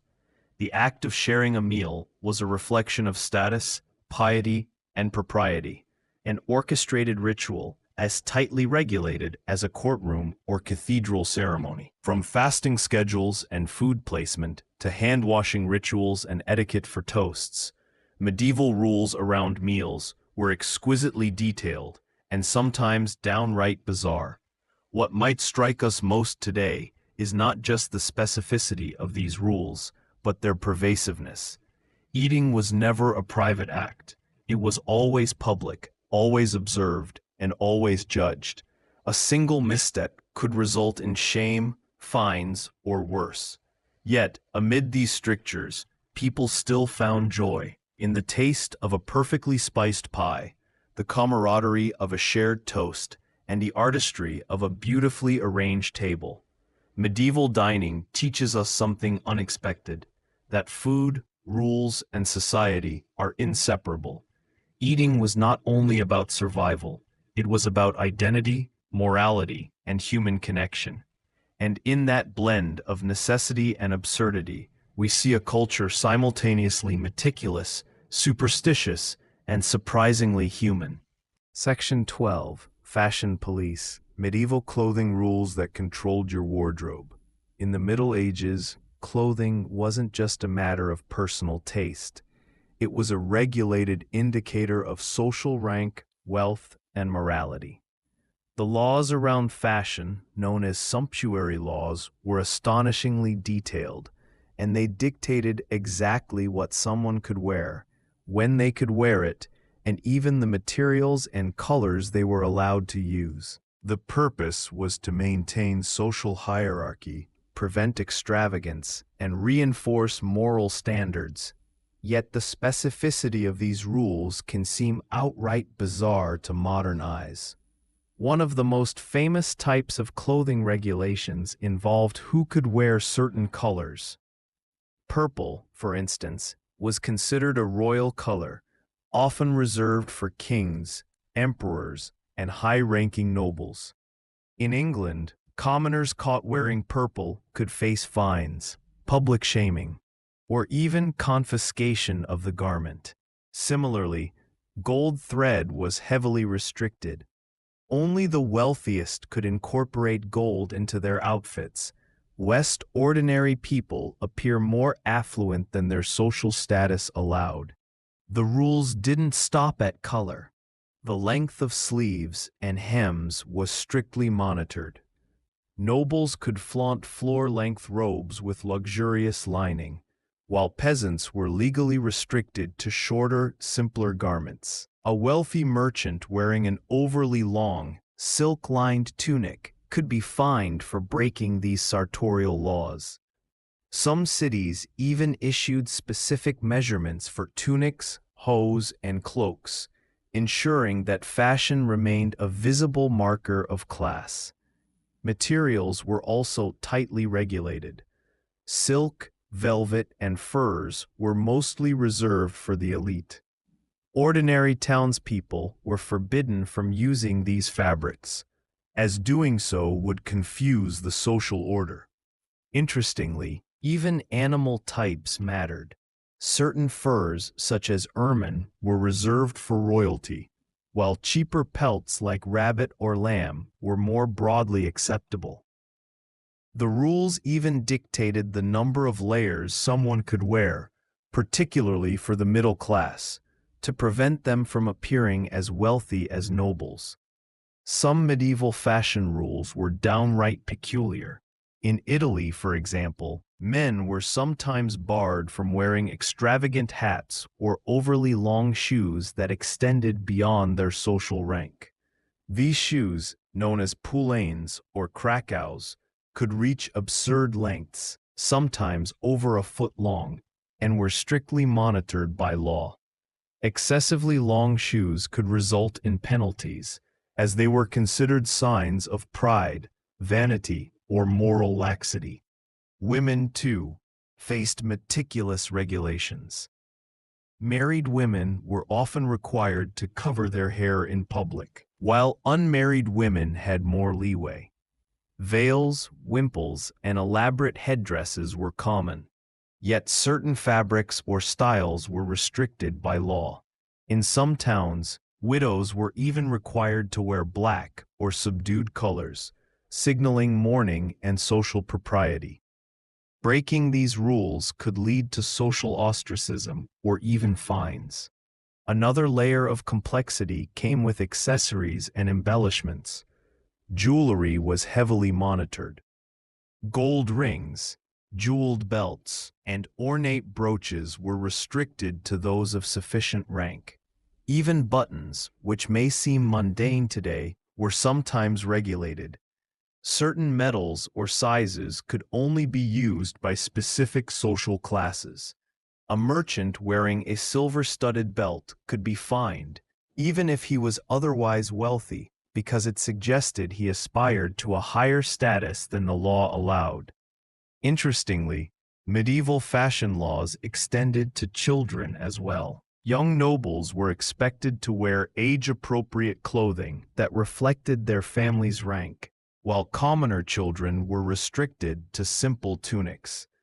If a child wore too luxurious a garment, parents could be fined, as it suggested both vanity and a breach of social norms. Some historical records even indicate that children's shoes and hats were legally measured, ensuring that even the smallest person adhered to the hierarchical order. Religious considerations often influenced these rules. Certain garments were reserved for the clergy, and laity were forbidden from imitating ecclesiastical attire. Wearing a monk's robe or a bishop's stole without permission could lead to severe penalties, as it was seen as an act of blasphemy. Similarly, some towns banned the use of specific colors during church holidays to prevent confusion between clergy and laity. Sumptuary laws weren't just about hierarchy. They were also moral policing tools. Extravagant clothing was often linked to sinful behavior. Wearing overly lavish garments could signal pride, greed, or lust. Authorities believed that visible luxury encouraged vice, leading to the enactment of precise laws to curb excessive ornamentation. Even fabrics like velvet or silk were sometimes deemed morally dangerous for those without noble status, as they represented temptation and disorder. Despite these strict rules, people often found ways to bend the laws creatively. Some would mix permitted fabrics with illegal embellishments, or wear long cloaks folded in ways that hid their forbidden length. Others exploited loopholes, wearing certain colors in embroidery rather than in the main fabric, or accessorizing with items that were technically legal but still luxurious. These acts of subtle rebellion show that, even in an era of extreme regulation, human desire for expression persisted. In summary, medieval clothing rules were a complex tapestry of hierarchy, morality, and social control. From the colors and fabrics used to the length of sleeves and placement of jewelry, every detail communicated a person's rank, wealth, and moral standing. The specificity of these laws, often monitored and enforced by local authorities, reminds us that fashion in the Middle Ages was not merely aesthetic. It was a living language of power and propriety. Even today, the remnants of these rules can be seen in ceremonial dress, uniforms, and the subtle ways we signal status through clothing. Medieval sumptuary laws might seem absurd, yet they reveal the deep interconnection between appearance, society, and morality, and they remind us that even clothing can be a matter of law. Section 13. Medieval animal laws, when pets and livestock were regulated.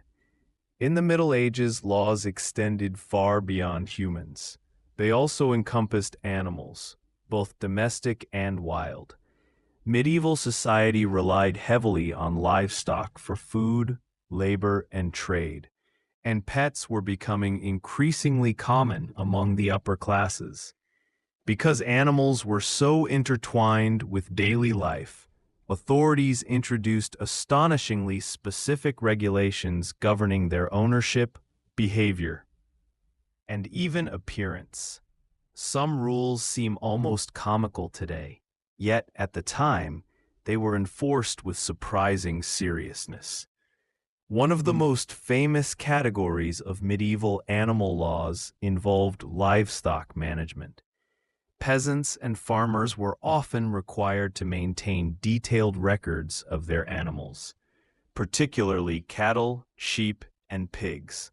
Owning more livestock than permitted could result in fines, as authorities sought to prevent resource hoarding and ensure equitable distribution of land and pastures. In some regions, the grazing rights of animals were closely monitored, and wandering cows or sheep could be impounded or destroyed if found on unauthorized land. Interestingly, medieval officials sometimes appointed special inspectors, colloquially known as beast keepers, to oversee livestock movement and enforce these regulations. Equally bizarre were rules about animal behavior in urban areas. In many towns, dogs were tightly controlled to prevent bites, disturbances, or the spread of disease. Certain cities imposed leash laws hundreds of years before modern regulations, requiring dog owners to keep their animals restrained while walking in public. In some cases, large or aggressive dogs were banned entirely unless they were trained for hunting or protection. Pigeons and other birds were similarly restricted. Flocks could not be kept near public squares because authorities feared fouling and disease. Pet ownership also attracted peculiar scrutiny. Cats, dogs, and even exotic pets were considered symbols of status, and medieval laws sometimes dictated who could own which animals. A nobleman might possess hunting dogs or falcons, while commoners were restricted to basic farm animals or humble pets. In some regions, unauthorized pet ownership could lead to fines or even temporary confiscation. Records show that some medieval towns issued animal licenses, formally registering pets with local authorities, a precursor to modern pet regulations. Horses, the most important animals for transportation and warfare, were subject to extremely specific laws. In England, for example, laws determined which types and breeds of horses could be kept by certain social classes. Nobles were entitled to thoroughbreds and stallions suitable for battle or sport, whereas commoners were restricted to workhorses and smaller breeds. Theft or improper use of horses could result in severe punishment, including fines or public whipping. Additionally, riding a nobleman's horse without permission was considered both theft and an affront to social order, reflecting how intertwined animal ownership was with power and hierarchy. Some medieval laws even dictated how animals should be treated. Pigs could not be left to roam freely if they might damage crops, and cows were sometimes tethered to prevent them from wandering into neighbors' property. Certain breeds of dogs had to be muzzled or kept behind walls during festivals or public events to prevent attacks or scares. In some towns, cats were subject to curfews, especially in areas where rats were common, as authorities wanted to balance pest control with public safety. These regulations illustrate a meticulous attention to detail, reflecting society's dependence on animals while highlighting a growing concern for order and accountability. Perhaps the most unusual medieval animal laws concerned appearance and decoration. Nobles often embellished their animals with jewelry, bells, or dyed fur to signify wealth or status. In response, authorities sometimes enacted rules limiting excessive ornamentation for commoners. A peasant attempting to decorate a horse with silk ribbons or precious metals could face fines, as such displays were deemed socially inappropriate. Even falcons, highly prized for hunting, were regulated. Only those with the proper social rank could own certain birds, and laws dictated how they should be trained, fed, and displayed. Falconry manuals from the period outline strict rules for diet, exercise, and housing, underscoring the seriousness with which these animals were treated. Additionally, medieval superstition and morality intersected with animal law. Certain animals were associated with omens, witchcraft, or moral conduct, influencing how they were perceived and regulated. Black cats, for example, were often regarded with suspicion, particularly in regions where superstition suggested they were familiars of witches. Owning or harboring such animals could lead to accusations of moral or religious impropriety, resulting in fines, exorcisms, or public shaming. Even the feeding of animals during holy days was regulated, reflecting the deep interconnection between religion, morality, and daily life. Finally, medieval animal laws reveal a society preoccupied with order, hierarchy, and the subtle enforcement of social norms. From sheep grazing and dog walking to the ceremonial display of falcons and horses, animals were not merely creatures of utility or companionship. They were symbols of social structure, responsibility, and morality. These regulations, though peculiar by modern standards, highlight the medieval desire to control every facet of life, ensuring that both humans and animals adhered to the hierarchy of the day. In conclusion, the Middle Ages were a time when animals, whether livestock, pets, or exotic creatures, were bound by laws as detailed and specific as those regulating human behavior. From curfews for cats to restrictions on decorative horse trappings, these rules may seem bizarre to us today, yet they offer fascinating insight into a world where every action, even that of an animal, was governed by social order, moral expectation, and legal oversight. Section 14. Strange medieval punishments. Consequences for breaking the rules. In the medieval period, rules were not just guidelines. They were enforced with a rigor that often seems extraordinary today. Both military and civilian laws had specific punishments for those who broke them, ranging from surprisingly practical to completely bizarre. These penalties were designed to maintain order, instill fear, and ensure that society and armies functioned as intended. Understanding these punishments gives insight into the values, fears, and daily life of people who lived centuries ago. One of the most unusual punishments concerned soldiers who neglected their weapons or armor. A knight failing to maintain his sword or shield could face fines, public shaming, or in some cases, physical reprimands. Soldiers were expected to appear ready for battle at all times, and failure to do so was seen as a moral and civic offense. In certain armies, a soldier might be forced to carry a mock weapon or a heavy, useless object in public as a sign of incompetence, making him an object of ridicule until he corrected his negligence. These punishments illustrate how seriously medieval society took preparedness and honor. Other laws targeted dishonesty or cowardice in battle. A soldier who fled from combat without cause could be stripped of his rank, publicly humiliated, or forced to parade through the town, carrying a symbolic item like a broom or wooden sword. The broom represented cleaning up one's shame, while the wooden sword symbolized that the soldier was temporarily stripped of martial honor. In extreme cases, cowardly behavior could result in a series of public beatings, intended not only to punish the individual, but also to warn others of the consequences of failing one's comrades.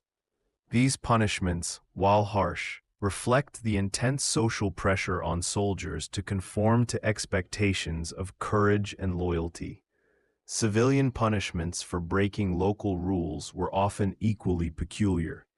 In some towns, market inspectors ensured that merchants weighed their goods properly and charged fair prices.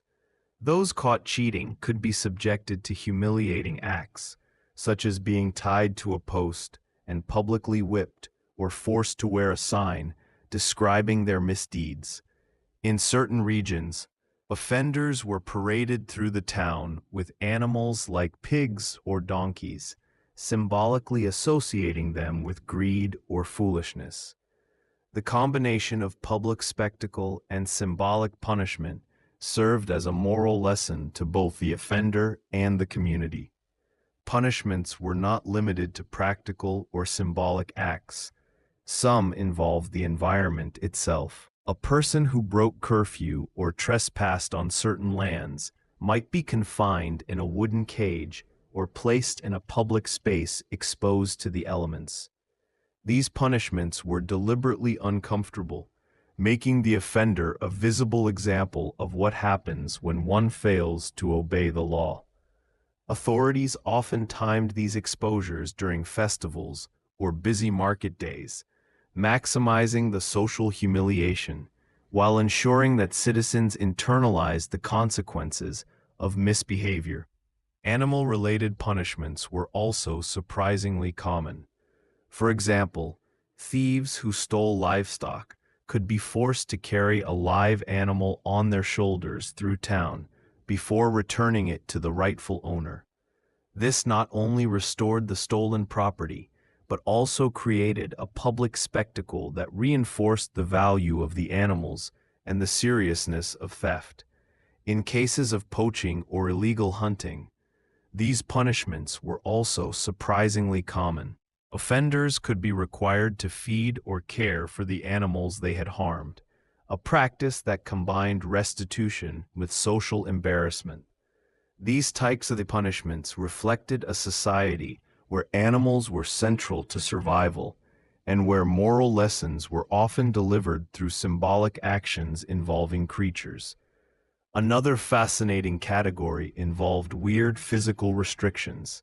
In some towns, people who broke minor laws were made to wear heavy or uncomfortable items, such as iron collars, large hats, or weighted belts, often adorned with inscriptions describing the crime.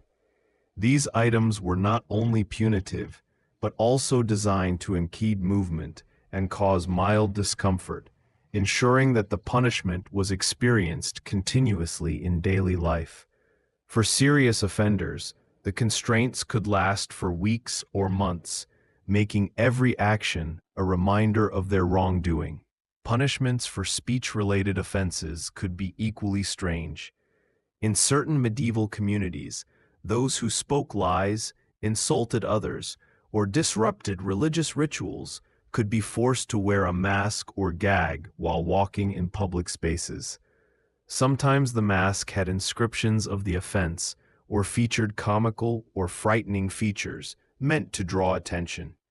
These punishments were designed to control behavior while educating others, combining social pressure with ritualized humiliation. Interestingly, some punishments were designed to encourage future good behavior through repetitive or ritualized acts.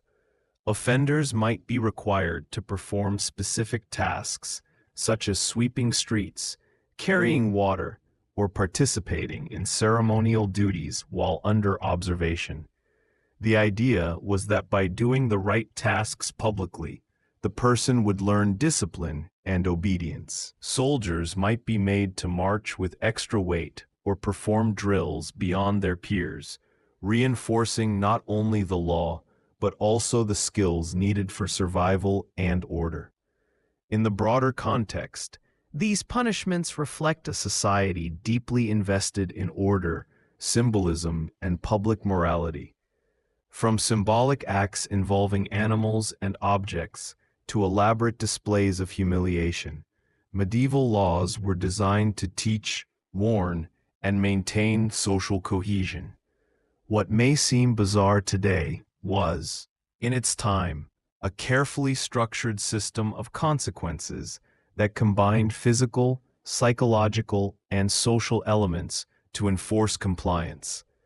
In conclusion, the medieval world was filled with punishments that were both practical and peculiar, often using humor, symbolism, and public spectacle to enforce rules. From soldiers carrying heavy objects to citizens paraded with animals or wearing symbolic garments, every act was designed to maintain order and educate the community.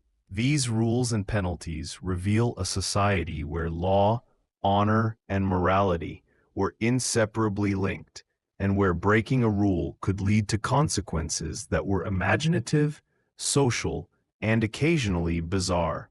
Section 15. Unusual fines and fees, paying for your mistakes. In medieval towns, breaking a rule or law rarely resulted in a simple slap on the wrist. Instead, the consequences often came in the form of peculiar fines and fees, designed to teach lessons, enforce local customs, and generate revenue for the town or local lord.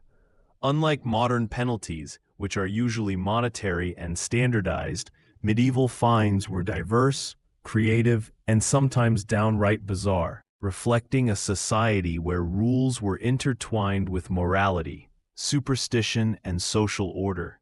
One of the most intriguing examples involved failure to maintain your property or appearance.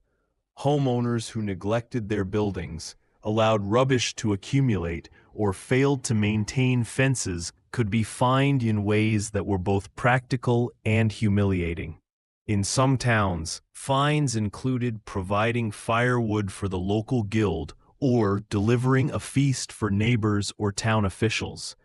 These punishments ensured that the offender not only paid financially, but also contributed directly to the welfare of the community, turning their transgression into a lesson in responsibility and generosity.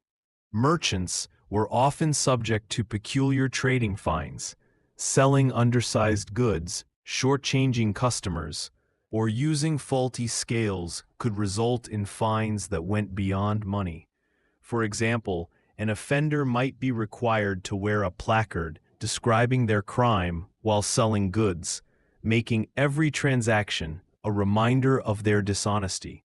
In some towns, the fine included supplying free goods to the local church or town officials. These fines served multiple purposes: compensating victims, shaming offenders, and reinforcing ethical behavior in commercial activities. Social and moral transgressions also led to unusual penalties. People who insulted others, spoke irreverently during religious services, or broke curfew might be fined in ways that were symbolic rather than purely financial. Some fines required the offender to perform public acts of penance, such as standing in the town square, wearing humiliating attire, or participating in processions. In other cases, towns required the payment of a symbolic item, like a chicken or a loaf of bread, which represented humility and submission. Such fines were designed to repair social bonds and remind both the offender and the community of shared norms. Curiously, some fines were linked to local superstition or beliefs.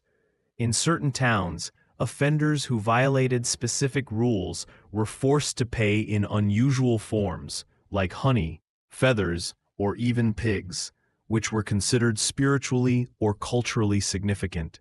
These fines often reflected the intertwining of law and folklore, demonstrating that medieval justice was not only about deterrence, but also about maintaining cosmic and social harmony. For instance, failing to maintain a boundary or sacred site might require paying with an item that symbolically restored balance to the community. Military fines were another fascinating category.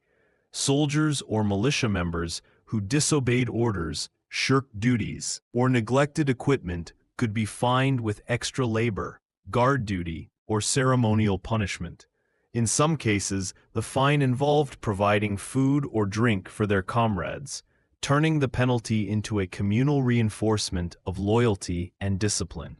Some towns even required the offending soldier to recreate the offense in a public display, such as performing drills incorrectly or reenacting a failed task, adding an element of ritualized correction that combined shame, education, and social cohesion. Punishments for hunting and agricultural violations were particularly interesting. Hunters who killed animals out of season or damaged crops might pay fines in produce, livestock, or unusual items such as cloth or tools, which were then redistributed to the community. These fines often served a dual purpose: compensating victims and reinforcing local control over natural resources. Similarly, fines for overfishing or waterway violations could involve providing fish, labor, or symbolic offerings to the town, emphasizing both the practical and ceremonial aspects of enforcement. Even seemingly trivial violations could result in elaborate fines. Failing to clean streets, disturbing neighbors, or violating curfew could require the offender to supply refreshments for town gatherings or participate in community work. This approach combined correction with benefit to the community, ensuring that the punishment had lasting social value. Often, the public nature of the fine, such as performing a task in front of others or carrying a sign detailing the offense, was as important as the material penalty itself. Another layer of medieval fines involved tiered or escalating penalties. A first offense might result in a small, symbolic fine, like a loaf of bread or a chicken, while repeated offenses could escalate to heavier financial fines, public humiliation, or forced labor. This system allowed towns to teach lessons incrementally, giving offenders the opportunity to reform while keeping the social order intact. The combination of humor, ritual, and practicality made these fines far more engaging and memorable than the often faceless penalties of modern times. In conclusion, medieval fines and fees reveal a society deeply concerned with morality, reputation, and communal responsibility. From symbolic offerings like bread or livestock to public performances and humiliating displays, these penalties were designed to educate, enforce, and entertain simultaneously. Every fine, no matter how unusual, served as a reminder that medieval towns were not only governed by laws, but by shared values, beliefs, and traditions. The creativity and ritual embedded in these fines provide a fascinating window into a time when justice was both practical and theatrical, and when paying for mistakes involved more than money. It involved community, spectacle, and social harmony.